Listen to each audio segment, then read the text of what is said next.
All right, guys, so I just got off a phone call with Alex Hormosi. I'm going to share with you what he told me to do in my insurance business. I'm also documenting this really cool moment. He launched his book today, $100 million money model, and they had a call in at the end, and they were doing live calls, and I happened to call in. He actually called me. Let me tell you a quick little story. Talk about heartbreak. I was like, hey, call me, because they make you call in, and they make you text in. I was like, all right, they're going to call you. They're going to call you. So they call me. I'm at the gym, and I go to answer the phone, and my phone goes in SOS mode. I'm like, no way, I just blew it. So I'm like texting back, they're like, hold tight, we're gonna call again. He's live, and they call again, and my phone doesn't even ring. And he's on live saying like, Peter, you blew your shot. You had your shot. It was good knowing you, Peter. And I'm out here like crying internally, like, dude, I had this massive question I wanna ask Alex Hormosi. And sure enough, finally, I text and I keep texting, and he's like, all right, I'm just gonna call this kid Peter, and he calls me. And my question was based around building a business. So we've done over $7 million in revenue, and top line around 2 million or so, margins around 25 to 30%, selling final expense life insurance. And I was like, hey Alex, what do I need to do in my business? I'm at a crossroads. Should I increase my LTV to increase our profitability? Because we're selling people who are on fixed income, Social Security, they're poor. And he's like, yeah, selling the poor people sucks. And he gave me some advice as well on chargebacks I want to share with you. So I said, Alex, what would you do if you're in my shoes, where you're building a business, you have a call center, and you're looking to scale, but you can't set prices. You can't control really, who you're selling to, because everyone that you sell to is on fixed incomes. And he told me like, hey, if you're selling to final expense or selling barrel to poor people, it's really, really hard. And he said, like, that's just natural. When you're selling something to poor people, it makes everything really, really difficult. It kind of confirmed everything that I've been going through lately about like, how hard is this business? Well, it's really, really hard when you're selling people who don't have money.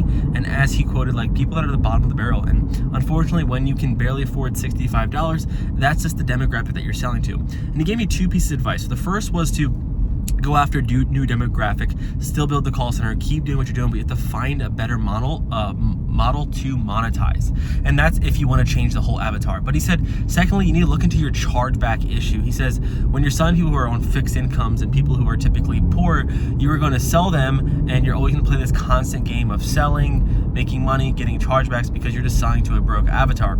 He says, what you should do is you should try to increase your LTV by not really adding anything new, but fixing your churn problem. So what that would look like would be adding animations, adding drip messages, campaigns, just to try to nurture as much as you can from people who you sell these final expense products to. So he said, basically fix the leaky bucket. You have two things. Number one is you want to change the model and go for a different demographic. You can go into that, but it's gonna be really hard. But instead, what you should do is you need to fix the leaky bucket.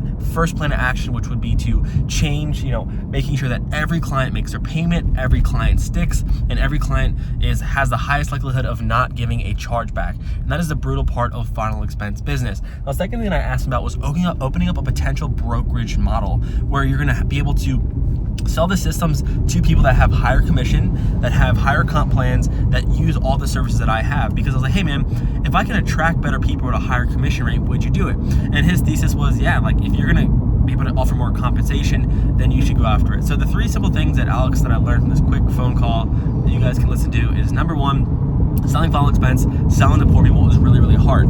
Now, my thoughts are this. There's been $1 million businesses that have been exited in Medicare and final expense that sold things to poor people. So when it comes to context, I take that with some face value. I understand. I've earned 6 figures selling to poor people. It just makes it really, really hard. And eventually in 10 years, he said, if you want to stick with this the next 2 to 3 years, keep doing what you're doing. But in 10 years, if you want to exit and go after a different model, then you want to make sure that you're changing your product.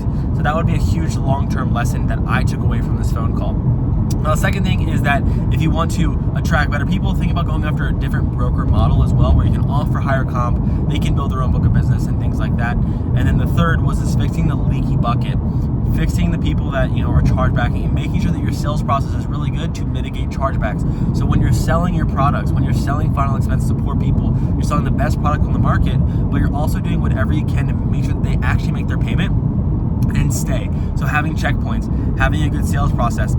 Basically, Alex told me, don't sell people, by the approval closes. If I had to put it in my own words, sell people the right way. Don't just push them into applications. And if you do that, you'll make more money and do whatever you can. But stick to the model, stick to the plan, add a potential second leverage, which would be like a brokerage opportunity, and then learn how to fix your leaky bucket. And if that's that, you can win and you can make money. But he gave me one big compliment that really just helped me in the last 2.5 years of pain of just building this business. Is like, he's like, dude, how old are you? I was like, I'm 26. He's like, man, you've already learned how to recruit, you've already learned how to train, you've already learned how to hire, you've already learned how to market, you know how to sell. So you should be really proud of yourself. You're in the right opportunity. You just gotta change your model up, and if you do so, you're gonna see massive returns. So we're right there on the edge. Keep pushing and you're gonna crush. So really cool to see your mentor that's virtual give you feedback saying like, dude, you're on the right path, keep going. Like in like 3 to 5 years, like cheek and tongue, dude, you're gonna slay it. So keep pushing, let's go. We're gonna keep winning, document this journey, and I look forward to look back on this video. Love you guys, and that was my quick little story time with Alex Hormosi. Have a blessed day and say bye. Bye.